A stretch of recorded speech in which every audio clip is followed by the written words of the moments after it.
¿Cómo estamos? ¿Bien? Sí, súper bien. Como que ya llegó el verano, parece, un poco, y está llegando la primavera. No sé si les ha pasado a ustedes que como que sale el sol y empieza a hacer calor al tiro. Como que ya la primavera, ya no hay primavera, invierno y verano. ¿A cuántos se le olvidó traer su Biblia física hoy día? ¿Se le olvidó? Me imagino que se le olvidó. Algunos dicen, no, la tengo en el celular, ¿cierto? ¿A quién se le olvidó? ¿Quién no tiene Biblia física hoy a mano? Súper, ahí hay uno, dos, tres, bueno, casi todos. Vamos a hacer algo interesante. Aquí tengo 1, 2, 3, 4, 5, 6. Le voy a pedir a Sebastián que nos ayude. Y quizás por familia, los que no tienen, vamos a hacer un ejercicio hoy. Las vamos a distribuir por familia, si es que no alcanzan para todas. Y va a ser un regalo.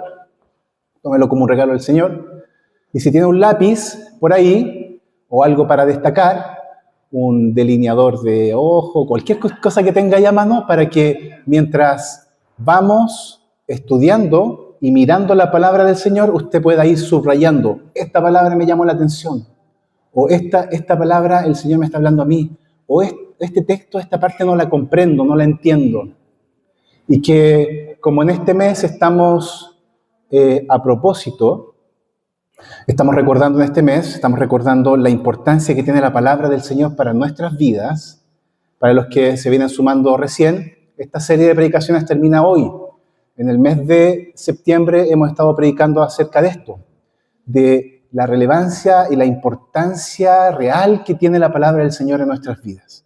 ¿Por qué? Porque básicamente creemos que es la palabra de Dios, ¿ya? Que sigue siendo vigente, sigue siendo relevante, sigue siendo importante y muy trascendente también para nuestras vidas, cómo nos vemos a nosotros y cómo vemos el mundo. Porque la Biblia nos presenta la gran historia de la humanidad, no es menor. No son solamente consejos que podemos ver ahí, no son solamente sabiduría humana, que quizás algunos ven a un Jesús como hippie ahí que da algunas enseñanzas, no. En la historia la historia bíblica vemos a un Dios poderoso, a un Dios misericordioso salvando a su pueblo por gracia. Vemos a un Dios que está teniendo misericordia y gracia constantemente de nosotros y de una humanidad que está caída. Así que hacemos este ejercicio con esas Biblias que ahora ustedes tienen en sus manos y ahora les vamos a pedir que la abran en 1 Corintios capítulo 2, del versículo 6 al 13. Pero vamos a llegar hasta el versículo 12, si no me equivoco, por ahí. ¿Bien?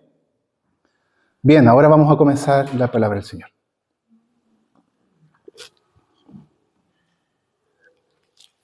Bien, vamos a leer. Verso 6.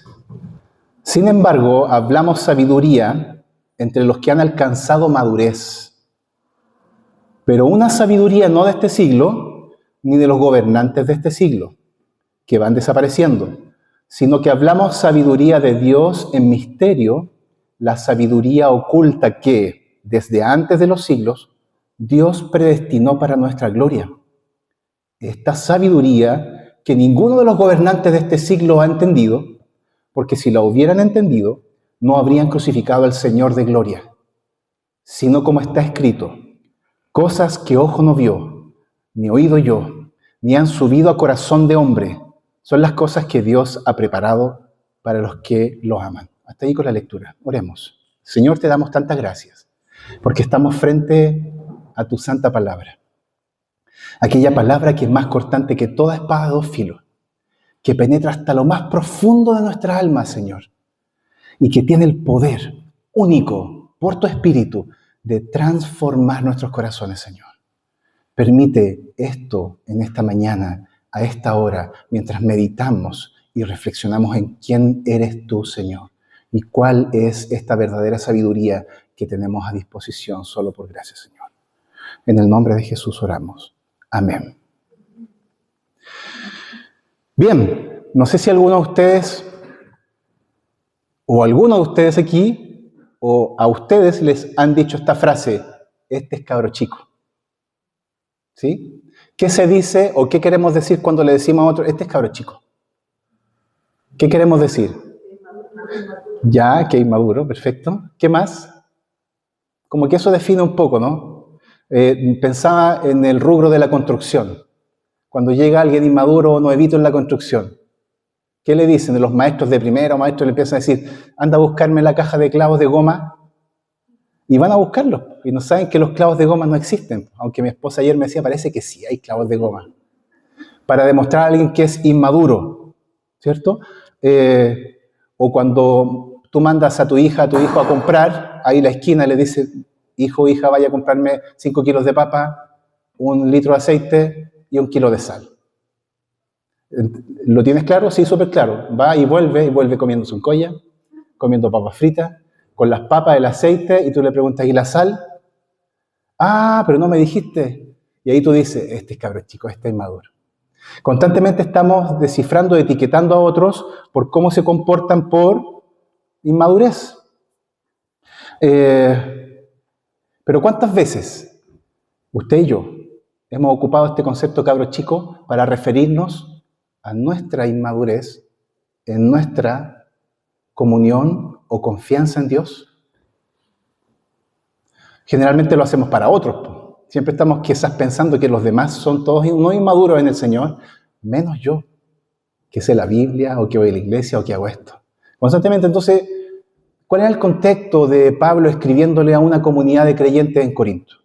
Corinto es un pueblo portuario, una ciudad, donde existía mucha idolatría, sobre todo de favoritismo, los creyentes se creían unos mejor que otros, habían celos en ellos, habían contiendas, habían murmuraciones, habían problemas inmorales. Ustedes pueden ver la primera carta de Corintio y la segunda también. Y está mostrando una iglesia muy inmadura. Y precisamente eso es lo que Pablo tiene en mente cuando está escribiendo a estos hermanos en Corinto. Están inmaduros. Conocen a Cristo, conocen la palabra del Señor, pero la ciudad de Corinto, una ciudad muy caracterizada por todo lo que les dije, por esta forma, llamémosle así, mundana de vivir, donde unos se creían mejor que otros, donde unos habían problemas inmorales, etc. Y toda esa ciudad de Corintio estaba también influenciando la vida de los creyentes. Entonces, esta es la respuesta, o esta es la pregunta que vamos a responder en este sermón y en el texto que acabamos de ver. Esta es la pregunta. ¿Cómo podemos madurar en nuestra fe?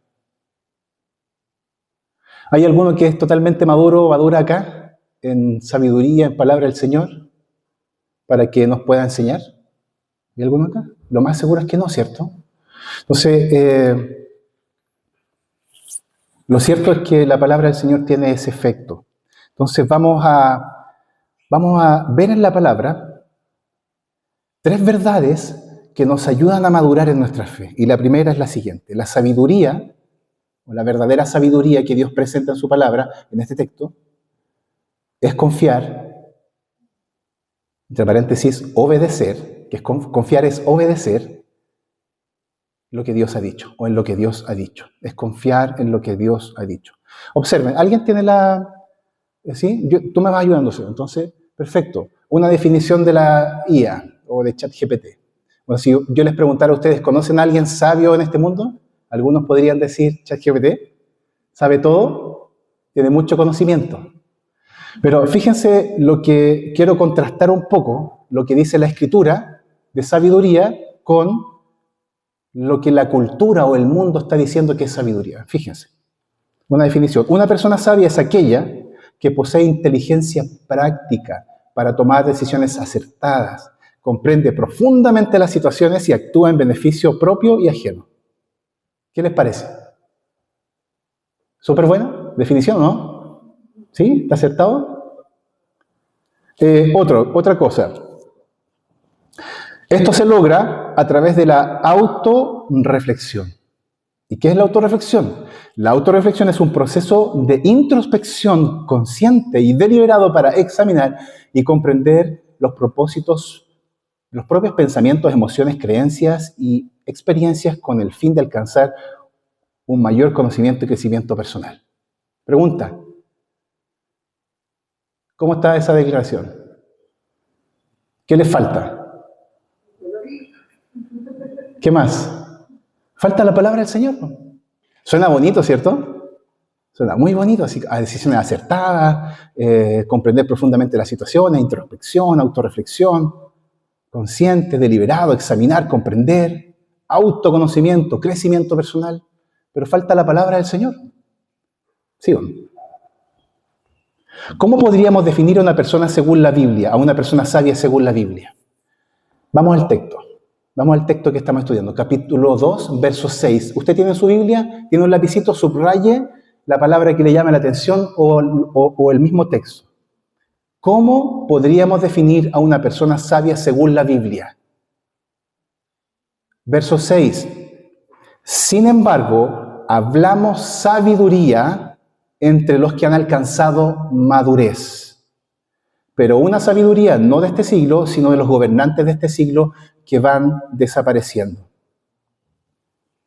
Si ustedes se fijan, un dato de la gramática, solamente de la gramática, a los que les gusta eso, del capítulo 1 en adelante, Pablo empieza a hablar en primera persona. Está diciendo que doy gracias al Señor por ustedes, ruego porque he sido informado de ustedes, les ruego, etc. Pero ahora, en el verso 6, capítulo 2, él cambia y él dice, hablamos. ¿De qué se refiere? Con sus partners, pues Timoteo, Silas, los apóstoles. Él está diciendo, hablamos nosotros, los apóstoles que estamos enseñando, hablamos ahora sabiduría, pero no como el mundo o la cultura ahí de Corinto la definía, sino la sabiduría de Dios. Sin embargo, hablamos sabiduría entre los que han alcanzado madurez. Entonces está, como Pablo está diciendo, ya chiquillo, esto es importante para nosotros. Este cambio gramatical es para enfatizar una idea importante que él quiere decir. Esto es importante para nosotros. Queremos definirle, estamos hablándole de la sabiduría, pero no como la cultura hoy día la está definiendo, sino como Dios la define.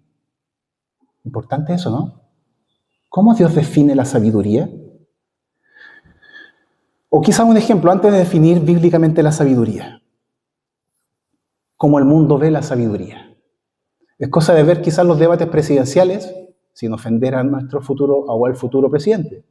Pero ¿qué vemos en el debate presidencial? O en el debate político. Vemos altas, enriquecedoras reflexiones sobre cómo ayudar a otros. O se caracteriza esta sociedad, sobre todo el mundo político, por decir quién tiene la mejor idea de mundo, de país. Yo tengo la mejor idea de mundo. Y a veces uno los ve como un grupo de niños diciendo de quién es el juguete o no. Piensen en esto. ¿Cómo la Biblia define la sabiduría? En Proverbios capítulo 3, del 13 al 18, importante que el autor de Proverbios define la sabiduría como lo que tú y yo queremos. ¿Qué es lo que tú y yo queremos? Larga vida, paz y alegría, o gozo, como lo define la Escritura. De aquí atrás, no sé si lo alcanzan a ver, yo se los voy a leer, dice Proverbios 3, del 13 al 18, dice, feliz el que haya la sabiduría y adquiere inteligencia, porque es mejor hallar sabiduría que plata, sabiduría deja más ganancias que el oro, es mucho más valiosa que las piedras preciosas, no hay dinero alguno con el que la puedas pagar. Verso 16. Por un lado, la sabiduría te ofrece larga vida. Por otro, otorga riquezas y honor, te llevará por caminos agradables y sus senderos encontrarás paz. La sabiduría es árbol de vida para quien se sujeta a ella, felices o gozosos los que no la sueltan. Larga vida, paz y felicidad es lo que ofrece la sabiduría según cómo Dios la define. Todavía no definimos la sabiduría. Sigamos. Proverbios también, verso 1-7 dice, esto ustedes lo conocen, el temor del Señor. ¿Quién tiene el puntero? Ya, el temor del Señor ahí abajo está. El temor del Señor es el principio de la sabiduría. Los necios la desprecian, o los necios desprecian la sabiduría y la instrucción. Y ahí la frase el temor del Señor no se refiere a un temor paralizante, sino una actitud de reverencia y obediencia. ¿Por qué? Porque esa actitud de tener reverencia y obediencia es el fundamento de la sabiduría bíblica. ¿Por qué? Porque la sabiduría bíblica nos dice que debemos colocar a Dios donde debe estar, en el primer lugar en tu vida y en mi vida. Ahí está la verdadera sabiduría. Pregunta, ¿por qué hay muchas personas que tienen muchos conocimientos? Ya algunos me podrán decir, pero Diego, yo estudié mucho, estoy estudiando, estoy investigando, saqué un doctorado, estoy en esto. Bacán, excelente. La sabiduría, todo el conocimiento, toda verdad es verdad de Dios. Podemos conocer. Pero sin Cristo, todo ese conocimiento va a ponerte a ti en el centro, en tu propia gloria. Y eso es conocimiento. En cambio, la sabiduría de Dios pone a Dios en el centro de la vida. Observen, ¿con qué contrasta Proverbios 1:7 esta sabiduría? ¿Con qué contrasta la sabiduría? Con alguien necio. Y dice, ¿y qué hace esa persona necia? Desprecia la sabiduría y la instrucción. La desprecia. Hagamos una aplicación directa ahora ya en este primer versículo. Hagamos una aplicación. Dice que el principio de la sabiduría es el temor al Señor, colocar a Dios en el centro. ¿Qué cosas están en el centro de nuestra vida hoy? Segundo, el necio desprecia la sabiduría, la rechaza. ¿Qué cosas hoy día tú y yo estamos despreciando de Dios? ¿Qué consejo sabio que es tan claro, que es tan evidente de Dios para tu vida, para mi vida, estamos rechazando? ¿Saben qué? Según la palabra, si estamos viviendo así, somos necios. ¡Ay! No me diga así, Diego. Bueno, lo dice la Biblia, no lo digo yo. La sabiduría no es lo que tú crees, lo que tú piensas, lo que tú consideras, lo que yo siento. No es. Tampoco es lo que un grupo de personas en la sociedad está definiendo como sabiduría, lo que es bueno, lo que es malo. Tampoco lo es. La sabiduría es lo que Dios ha dicho. Y sigue diciendo, por medio de ese librito que tú tienes ahí en tu mano hoy día o en el dispositivo del celular. Esa es la sabiduría. ¿Por qué? Fíjense, 1 Corintios 1:24, están ahí mismo, un poquito antes, una hoja antes o en la misma página. Sino que la sabiduría es lo que Dios ha dicho, pero observen, aún más profundo. Dice, sin embargo, para los que Dios llamó a la salvación, tanto judíos como gentiles, Cristo es poder de Dios no lo escucho, y sabiduría de Dios. ¿Cómo define la Biblia la sabiduría de Dios? Cristo es la sabiduría de Dios. ¿Qué significa esto? Que la sabiduría, según definida bíblicamente, no es algo subjetivo o místico o seguir ciertos rituales en mi vida. Es como, ¿quieres bajar de peso? Tienes que bañarte todos los días con agua helada y con muy helada. O quieres ser una buena persona, tienes que seguir una serie de pasos. Está lleno de esa cosa en internet, ¿no? ¿Quieres ser alguien sabio? Bueno, sigue estos consejos. Bien, te pueden servir, pero según la sabiduría bíblica, tú eres un hombre o una mujer sabia cuando tú y yo estamos rendidos a la sabiduría que es Cristo. Es decir, cuando tu máxima autoridad en la vida es Cristo.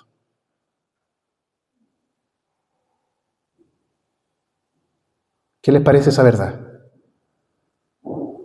Nos mueve un poquito, ¿no? ¿O está bien? ¿O sí, eso es, lo que tú estás predicando, eso es lo que yo estoy viviendo? ¿Nos cuesta, no? A mí me cuesta mucho. A mí me cuesta mucho vivir una vida rendido a la palabra de Dios. Sé que ahí está mi mayor bien, pero me cuesta. En la semana conversaba con un amigo y él me dijo, ¿sabéis qué? Mira, estaba un poco alejado del Señor, pero esta semana, antes de entrar a la pega, me puse ahí en mi Biblia digital y empecé a leer los Salmos. Y me puse a orar. Y mientras él me decía eso, se me ponían los pelos de punta, porque dije yo, qué bacán escuchar eso. Porque eso también es lo que yo necesito. Algo tan simple como tomar tu Biblia y ver la sabiduría de Dios que es Cristo ahí, y decirle a Dios que aplique esa sabiduría en tu vida, y orar. Y dijo, y después llegué al trabajo y todos andaban hablando con doble sentido, y que la cuestión, y que la murmuración, y que y esto. Y recién estaba como en otra, y me encuentro a esto. Pero es que eso es, le dije yo. Cada día tú y yo estamos enfrentados a un mundo quebrado por el pecado, un mundo vacío, en el cual nosotros tenemos que vivir y dar testimonio de esta verdadera nueva vida que es Cristo. Bien, ¿cómo podemos madurar en nuestra fe? Confiar, obedecer en lo que Dios ha dicho. Que Cristo sea el centro de nuestra vida. Lo segundo, la sabiduría no es cuánto más sabes, sino a quién conoces. Ya lo dijimos recién.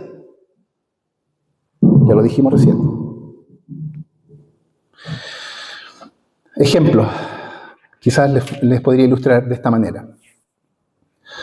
Yo quiero confesarles que muchas veces me he visto diciendo esta frase.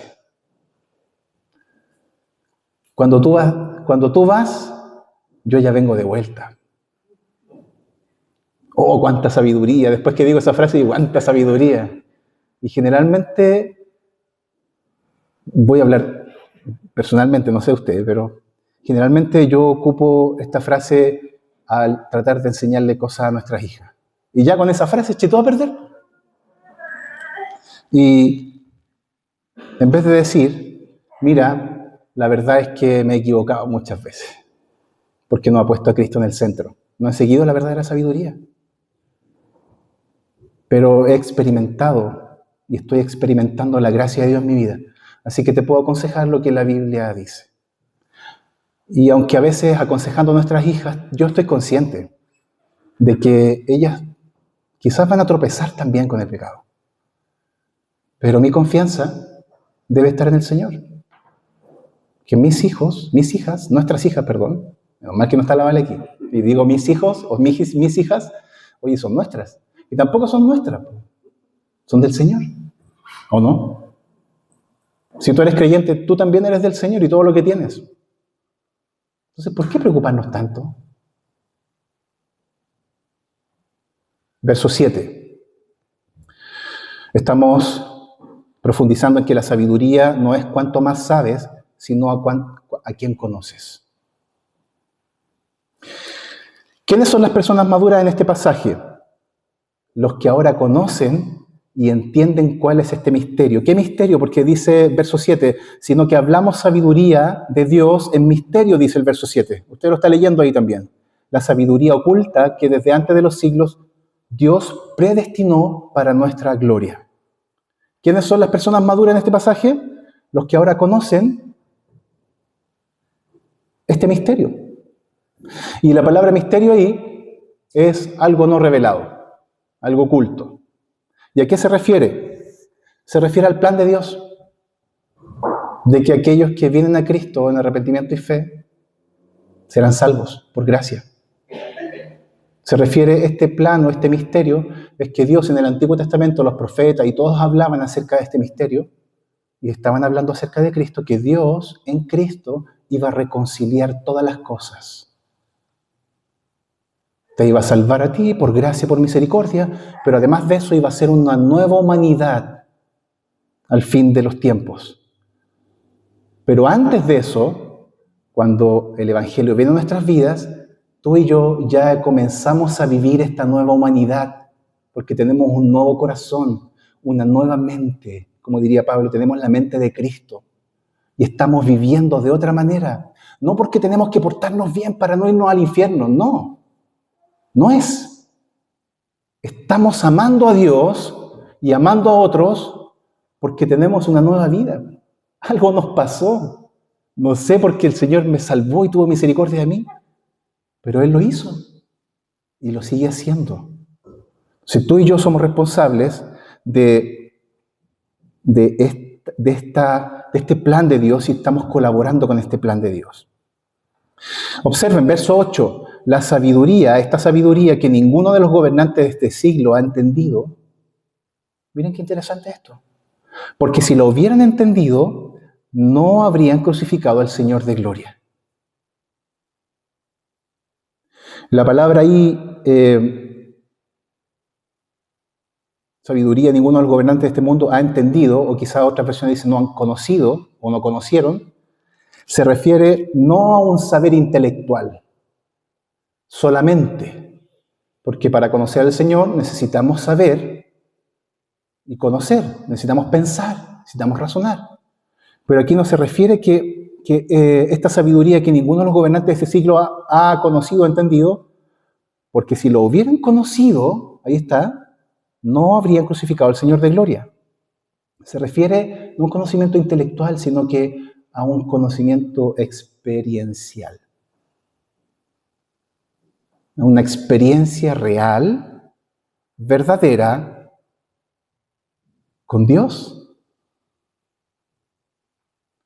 No estoy hablando de emociones, aunque conocer a Dios sí tiene que mover nuestras emociones, por supuesto. Estoy hablando de algo real que ocurre en tu corazón, en mi corazón, cuando Dios viene a tu vida, cuando Dios te llama, cuando Dios te salva.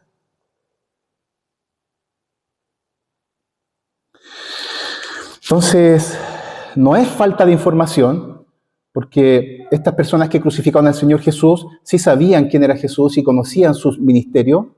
Lo que no comprendieron fue su verdadero plan, la cruz, la identidad de Cristo, del Señor de todas las cosas. La pregunta es, ¿tú conoces verdaderamente a esta sabiduría que es Cristo?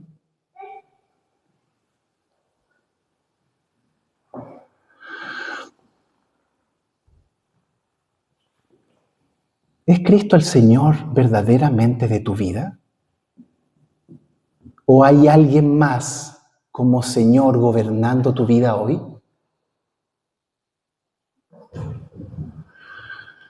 ¿Ven el problema? ¿Cuál es el problema de nuestra humanidad? No es falta de conocimiento. El problema de nuestra humanidad no es un problema intelectual, sino una relación genuina y correcta con Dios. Observen, dice el texto, si lo hubieran conocido o experimentado, no habrían crucificado al Señor de gloria. ¿Qué significa esto? ¿Qué significa esto? Que no conocer a Cristo tiene sus consecuencias y es vivir totalmente ciego a la realidad de la gracia de Dios. Si lo hubieran conocido, jamás hubiesen crucificado al Señor de gloria, a Cristo. Aunque ustedes saben que Dios tenía un plan eterno de Dios que evidentemente iban a usar a personas para que lo crucificaran. Pero Pablo está hablando aquí de algo importante, que no conocer a Cristo tiene sus consecuencias terribles. Es vivir totalmente ciego a la realidad de la gracia. Aquí Pablo está mostrando la gravedad de la ceguera espiritual, la gravedad de nuestro pecado. Ellos terminaron crucificando a Jesús, porque no conocían a Jesús. Vivir según la sabiduría de este mundo, una que está centrada en ti, y en tu desempeño. Pensemos un poco en esto. Ayúdame, Seba, con la... ¿Habían escuchado este concepto de inmadurez emocional? ¿Habían escuchado? ¿Sí? Eres un inmaduro emocionalmente. ¿Han escuchado? Bueno, un concepto nuevo para los que no conocen, pero esto es lo que se está hablando hoy día. Si tú, bueno, antes de eso, voy a leer un poco, ustedes lo van a ver ahí. Las personas con inmadurez emocional suelen presentar las siguientes características o síntomas. Síntomas, ¿ya? Y tengo acá. La primera, dificultad para regular emociones. ¿Qué significa esto? Tienden a reaccionar de forma impulsiva o desproporcionada ante problemas, mostrando inestabilidad emocional, cambios de humor frecuentes y explosiones de ira. Dificultad al regular las emociones. Segundo, baja tolerancia a la frustración. No toleran el estrés y buscan gratificación inmediata, evitando el camino difícil y el esfuerzo. Otro síntoma de una persona con inmadurez emocional. Egocentrismo. Todo es para él. Narcisista, se podría decir. ¿Hay alguien en el centro? Ese debe ser él. Síntoma de inmadurez espiritual. Falta de responsabilidad. Les cuesta asumir la culpa de sus errores, prefiriendo culpar a los demás por sus acciones y problemas. ¿No hay? Qué fácil eso. Todos pueden tener la culpa, menos uno.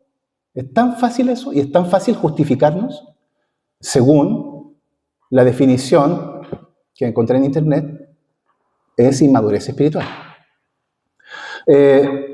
Dificultad para el compromiso. Tienen miedo de asumir responsabilidades, compromisos, tanto en relaciones personales como laborales. Rigidez y pensamiento inflexible. ¿Vaya avanzando, Seba?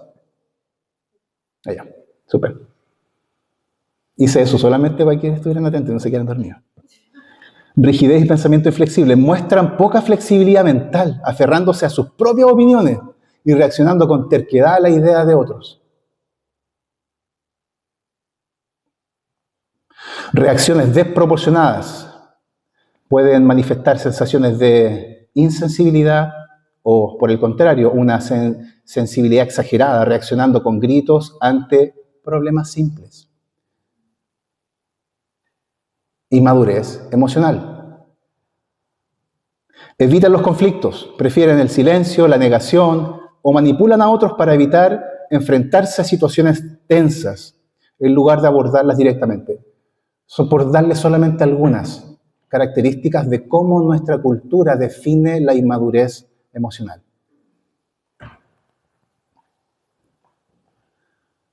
Oye, qué bacán lo que estás hablando, Diego, pero no, nada de eso es para mí. Pucha, debería haber venido, yo sé que para mi compañero o alguien que no está aquí, a lo mejor para él era eso.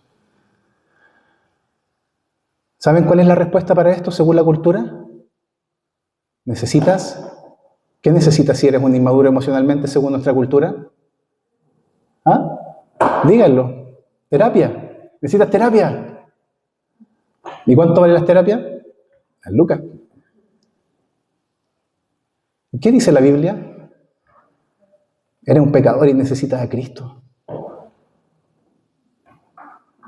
Pero nos gusta más la etiqueta de emocional, pues inmaduro emocionalmente, suena como más bonito.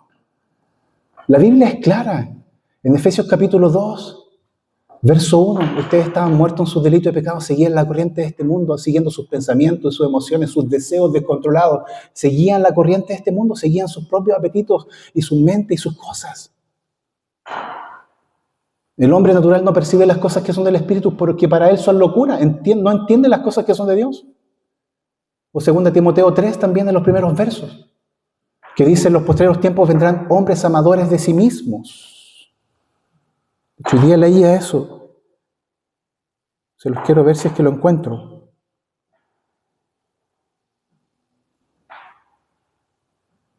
Hombres amadores de sí mismos. Déjenme buscarlo porque no estaba aquí, pero está en 2 Timoteo 3, verso 2. Perdón, 3, sí. Según de Timoteo 3, 2. Verso 2. Esta es la versión NTV, dice: pues la gente solo tendrá amor por sí misma. ¿Han escuchado esta frase? Ámate a ti misma. Ámate a ti mismo. Porque ahí está el verdadero valor de tu vida. ¿Dónde está en la Biblia eso? Fíjense lo que dice. Pues la gente solo tendrá amor por sí misma y por su dinero. Serán fanfarrones y orgullosos, se burlarán de Dios, serán desobedientes a sus padres y malagradecidos. No considerarán nada sagrado. No amarán ni perdonarán. Calumniarán a otros y no tendrán control propio. Y ahí sigue avanzando. Pueden leerlo ustedes. Crueles, etcétera. Odiarán lo que es bueno, traicionarán a sus enemigos, a sus amigos, serán imprudentes, se llenarán de soberbia y amarán el placer en lugar de amar a Dios.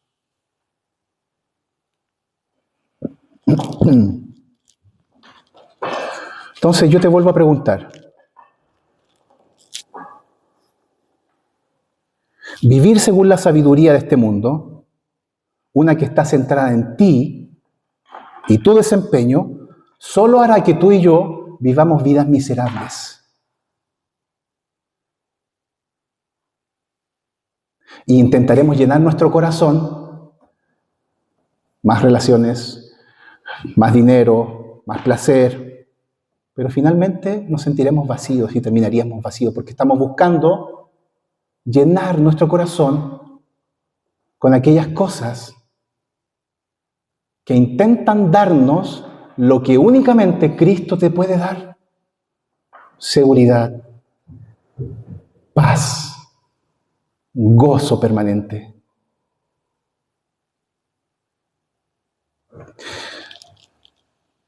Por eso, te vuelvo a preguntar, ¿conoces realmente a Cristo?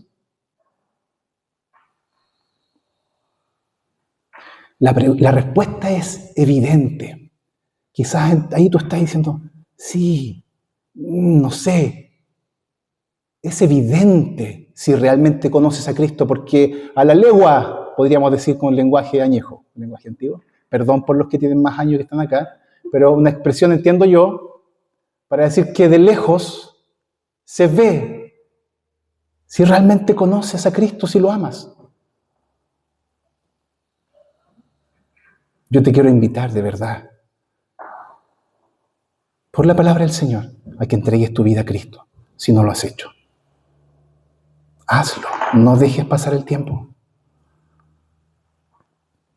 Por ejemplo, la Oli, la más pequeñita de nuestras hijas. O sea, son nuestras, porque ustedes saben que no son nuestras, son del Señor. Pero las que estamos criando y discipulando y formando. La más pequeña tiene 4 años, quiere hacer todo.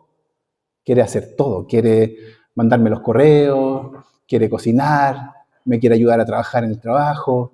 Quiere hacer todo. Y también quiere lavarse los dientes solita, aunque no le gusta mucho. Pero cuando vamos a lavarle los dientes, ya, Oli, toma, ahí está la pasta. Y la Vale me dice, pero tú tienes que lavárselo. Y la esposa siempre dando como la orden. No, nada así. Pero ahí lavándose los dientes. Y yo, ya, Oli, hazlo tú solita. Y le echo la pasta de dientes y ella feliz, así no está la mamá, estoy con el papá y puedo hacerlo solita. Y a lavarse los dientes y empieza, no tiene la capacidad, ¿cómo se llama eso? Motricidad fina. Todavía no está capacitada para eso. Y yo la dejo ahí que le sea un rato. Ya, Oli. No, papá, si yo sé, me dice. Si yo sé. Y se empieza a veces a colocar ahí un poquito porfiado. No, si yo sé. Y yo sé que si no le lavo los dientes yo, se le van a... ¿Qué la doctora aquí qué nos podría decir? Que se va a llenar de caries. ¿Cierto? Y después el dentista, y que son caros, y que no hay hora, y todo. Entonces, tengo que lavarle yo los dientes. No, papá, si yo sé, si yo sé, si yo sé. ¿Cuántos aquí estamos así por la vida? No, si yo sé. No, si yo sé cómo solucionar los problemas. Y buscamos solución en un montón de cosas antes de ir a orar y a buscar sabiduría en la palabra del Señor y en Dios. necesitas que Dios intervenga en tu vida. Ya que no seas creyente, necesitas que Dios intervenga y te dé un nuevo corazón, o si ya eres creyente y estás desviado o desviada, necesitas la intervención de Dios para que vuelvas a enfocarte en el Señor, vuelvas a amarlo a Él y vuelvas a vivir una vida consagrado y consagrada a los pies de Cristo. Lo necesitas, lo necesitamos. O si no, vamos a estar con el cepillo de dientes y se nos va a llevar en la boca y todo. Y no sé si la ilustración sirvió mucho, pero...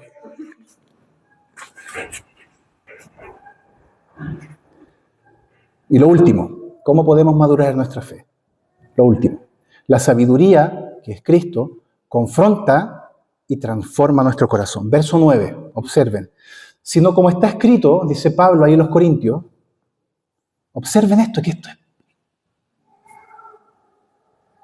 Miren, sino como está escrito, cosas que ojo no vio, cosas que ojo no vio, ni oído yo, ni han entrado al corazón del hombre.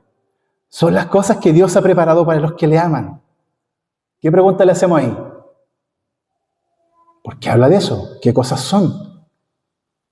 Aquí Pablo está citando un texto del Antiguo Testamento. ¿Saben cuál es?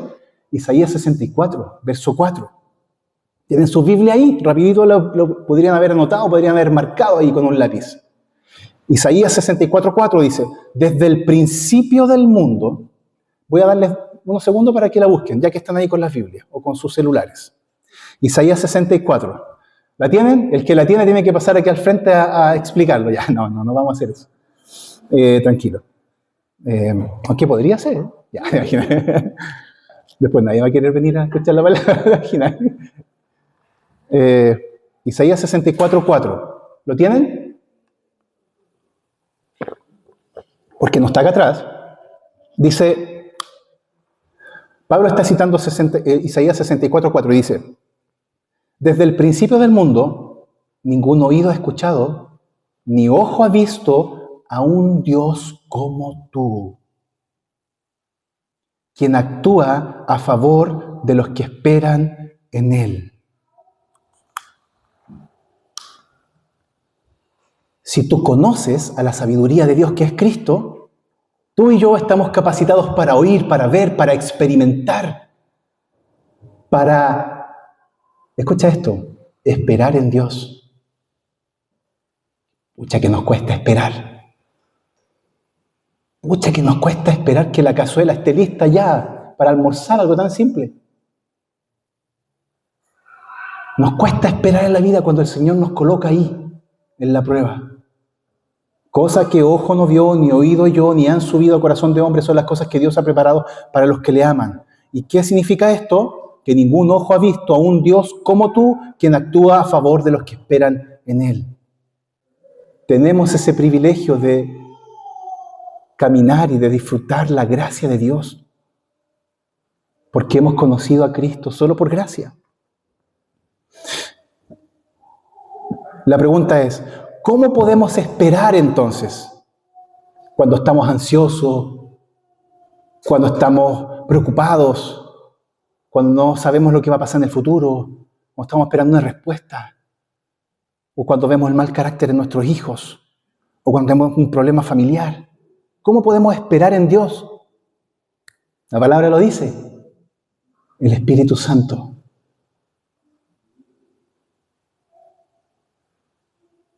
La tercera persona de la Trinidad, Dios.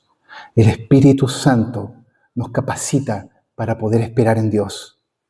Verso 10, en sus Biblias están.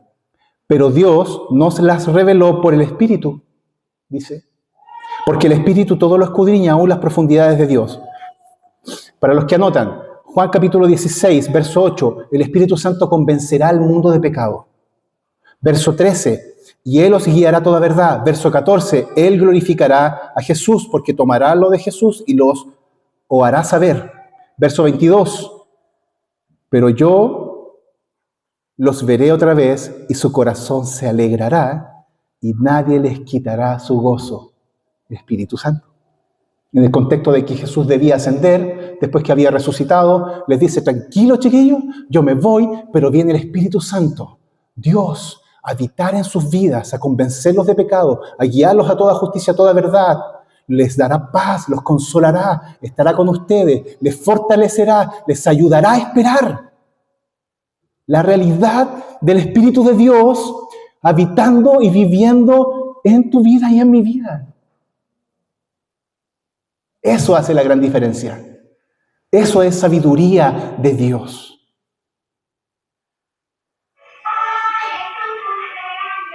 Sí, amén. No, ya fue después. Entonces, verso 12. Y nosotros hemos experimentado no el espíritu del mundo, o hemos recibido el espíritu del mundo, sino el espíritu que viene de Dios para que conozcamos lo que Dios nos ha dado gratuitamente. Hemos recibido no al espíritu del mundo. ¿A qué se refiere esto? Que no hemos recibido el espíritu del mundo, que no hemos recibido la forma de pensar de este mundo, cómo piensa este mundo, de una forma orgullosa, autosuficiente, yo puedo hacer todo, confianza en la sabiduría humana, donde el hombre es el centro. ¿Cómo para resumir? Ese espíritu ese espíritu no lo hemos recibido, sino que hemos recibido el Espíritu de Dios. ¿Cuántos conocen el Catecismo Menor de Westminster? Pregunta-respuesta, pregunta-respuesta. Los que están haciendo catecúmenos debieran, o los que hicieron, bueno, si los que son miembros aquí debieran saberlo, ¿cierto? A ver, vamos a preguntarle, ya. La primera pregunta, ustedes se la saben. ¿Cuál es el fin principal del hombre? Y ustedes responden, el fin. Ya, pero díganlo, pues si no, el fin principal del hombre es.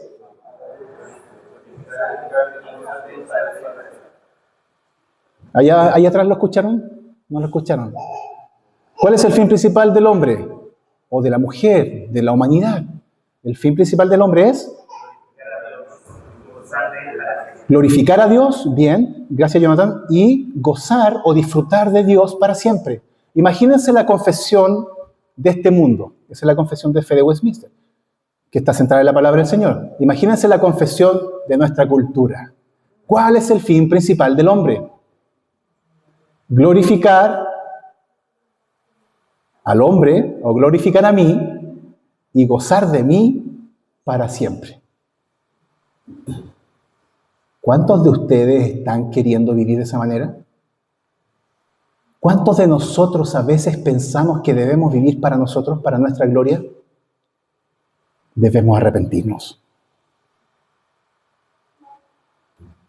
Porque cuando tú y yo vivimos para Dios, somos las personas más felices. Independientemente de las circunstancias por las que tengamos que pasar. Estoy viviendo para mi Salvador, para mi Redentor. No me pertenezco a mí, sino que le pertenezco a mi fiel Salvador. Entonces, los corintios tenían dos opciones entonces. ¿Vivir para ellos mismos o vivir para Dios? ¿Dónde estás tú? ¿Dónde estoy yo? ¿Viviendo para mí mismo o viviendo para Dios?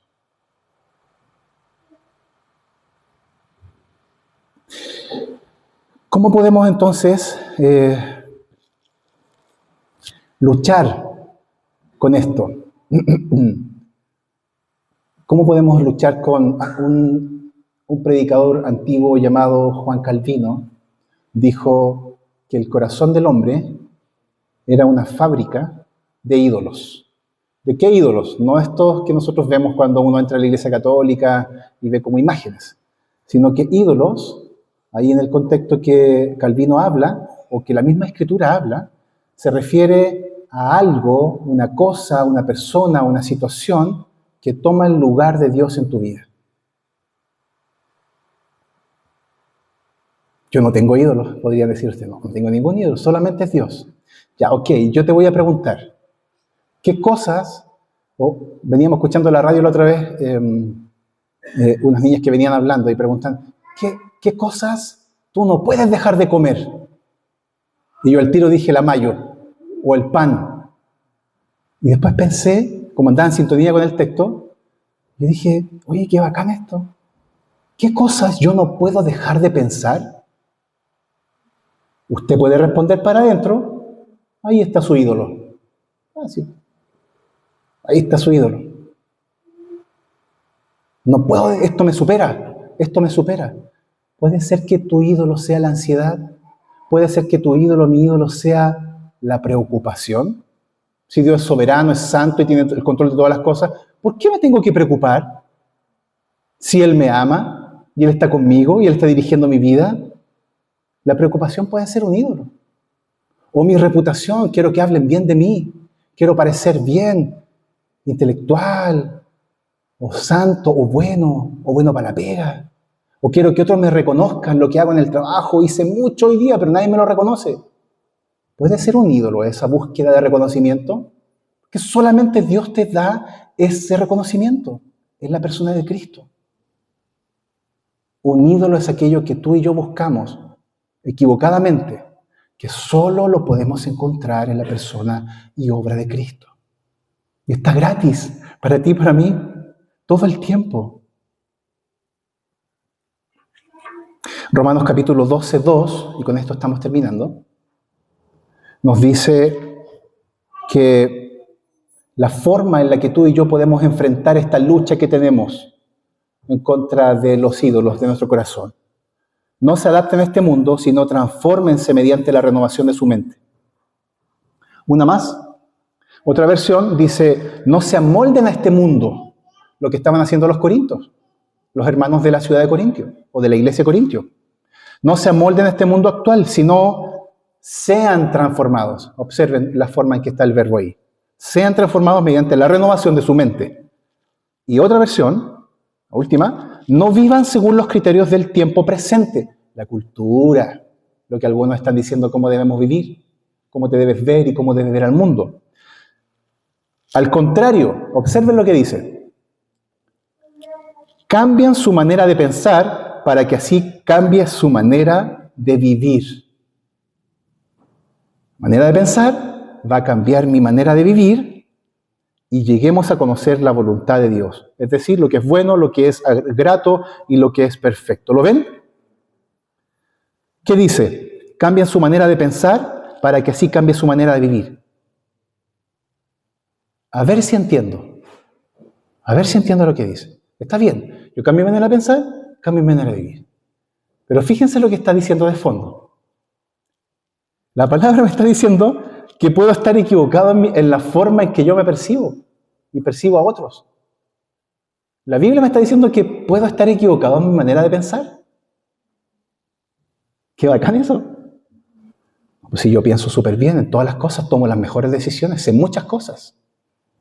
Pero la Biblia está diciendo que es posible que tú y yo estemos equivocados en algunas áreas de nuestra vida que estamos tomando decisiones, en cómo estamos invirtiendo nuestro tiempo, a qué le damos nuestro corazón, cómo invertimos nuestros recursos, qué cosas salen de mi boca, por qué salen de mi corazón. ¿Puedo estar equivocado en mi forma de pensar? Puede ser que estemos equivocados en nuestra forma de percibir el mundo, nuestras familias, a nuestros hijos, a nuestras esposas, esposos, amigos, iglesia, etc. Entonces, ¿cómo podemos cambiar nuestra manera de pensar?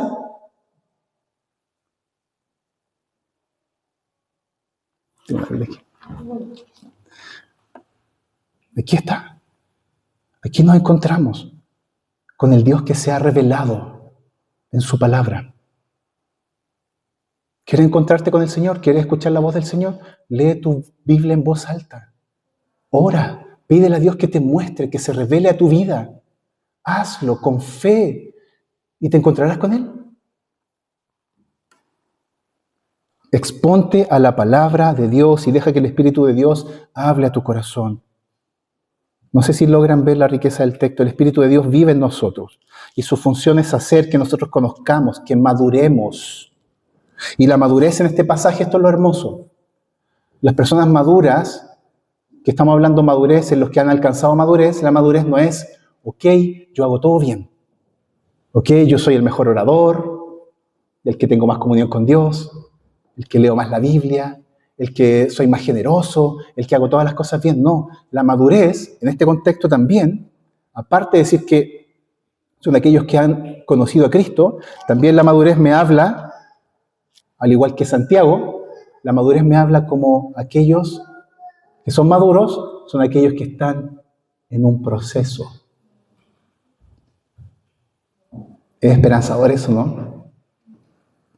Saber que tú y yo estamos en un proceso, que Dios no ha terminado con nosotros. Y que Dios en su gracia está generando circunstancias en nuestra vida para mostrarnos dónde está nuestro mayor bien, que es Él. Estás en un proceso. Hemos comenzado en un proceso de parecernos a Cristo por medio de lo que el Espíritu Santo hace en nuestras vidas. Y por último, dije por último hace como media hora. Vamos que se puede. Bien, conclusión. ¿Cómo puedo cambiar entonces? La primera pregunta, ¿se acuerdan cómo era el título? ¿Cómo puede madurar nuestra fe? ¿Cómo puede madurar nuestra confianza en el Señor? Y dijimos que la sabiduría, a ver si lo recuerdan, ¿Qué dijimos? ¿Cómo puede madurar nuestra fe? Que la sabiduría es confiar en lo que Dios ha dicho. Segundo, hemos dicho que la sabiduría no es cuánto sabemos, sino a quién conocemos, a Cristo. Y por último dijimos que la sabiduría nos transforma y nos confronta. Concluimos entonces, ¿cómo puede cambiar entonces nuestro corazón? Y la única forma es conociendo la sabiduría de Dios definida en la Biblia, que es Cristo. Cambiar verdaderamente tu vida es únicamente cuando tú conoces a Cristo. Entonces, hice un cuadrito ahí. ¿Lo ven? Aunque la idea es que pareciera cada una de las palabras de a poco, pero ven, madurez cristiana es la primera, ¿cierto? ¿Quién quiere madurar en su vida cristiana? Ya, bien, Agus, excelente. Yo también quiero madurar en mi vida cristiana. Queremos madurar, queremos parecernos a Cristo. Pero madurez cristiana es igual a obediencia a la palabra del Señor. Obediencia a la palabra del Señor no es tengo que obedecer la palabra, sino que la obediencia nace de un corazón rendido a Cristo. Tú obedeces al Señor porque lo amas, por gratitud. Entonces, madurez cristiana es obediencia, es amor a la palabra, es amor a Dios. ¿Cómo podemos hacer esto? ¿Qué dicen logran ver? Para los que no logran ver, los voy a leer. ¿Cómo podemos hacer esto? Reconociendo nuestra inmadurez. Reconociendo que somos niños. Muchas veces. ¿Y cómo hacemos esto? Romanos 10:17 dice que la fe viene por el oír la palabra de Dios. Y por último, cuando oímos la palabra del Señor, determínate a amar a Dios con todo tu corazón. Todo tu corazón. Déjenme terminar con unas preguntas para que nos vamos con algunas preguntas para la casa. ¿Cómo nos ha ido cuando hemos rechazado la sabiduría de Dios en su palabra? Pensemos, ¿cómo nos ha ido cuando hemos rechazado el consejo de Dios? Necesitamos pensar en esto. Necesitamos replantearnos, reflexionar en esto. ¿Cómo estamos viviendo? ¿Según la sabiduría de este mundo o según la sabiduría de Dios? ¿Según una cultura individualista, egocéntrica, centrada en ti o centrada en Cristo? ¿Dónde estamos buscando consejo para solucionar nuestros problemas? ¿Cómo estamos solucionando nuestros problemas relacionales? ¿Cómo estamos viendo a nuestras esposas? ¿Cómo están viendo a sus esposos? ¿Cómo están viendo a sus hermanos? ¿Qué cosas están dirigiendo tu vida? ¿Qué voces están dirigiendo hoy tu vida? ¿Es la sabiduría de Dios? Jóvenes que están aquí, o futuros jóvenes niños, ¿qué cosas están dirigiendo su vida? ¿Están dejándose influenciar por lo que sus amigos ven en internet? por los consejos de sus amigos, amigas? ¿O están siguiendo el consejo de Dios en su palabra? ¿Estamos viviendo para nosotros o para Dios? ¿Cómo está tu compromiso con Dios? ¿Cómo está tu compromiso con la iglesia, con la comunidad a la cual el Señor te ha puesto? ¿Cuánto tiempo estás invirtiendo en orar por otros? Sabiduría de Dios. ¿Cuánto tiempo estás dedicando a preocuparte por otros que están sufriendo? Sabiduría de Dios. ¿Cómo está tu compromiso con servir a otros? ¿Es Cristo quien está dirigiendo tu vida? ¿Mi vida? Tengamos un tiempo de oración. Vamos a orar.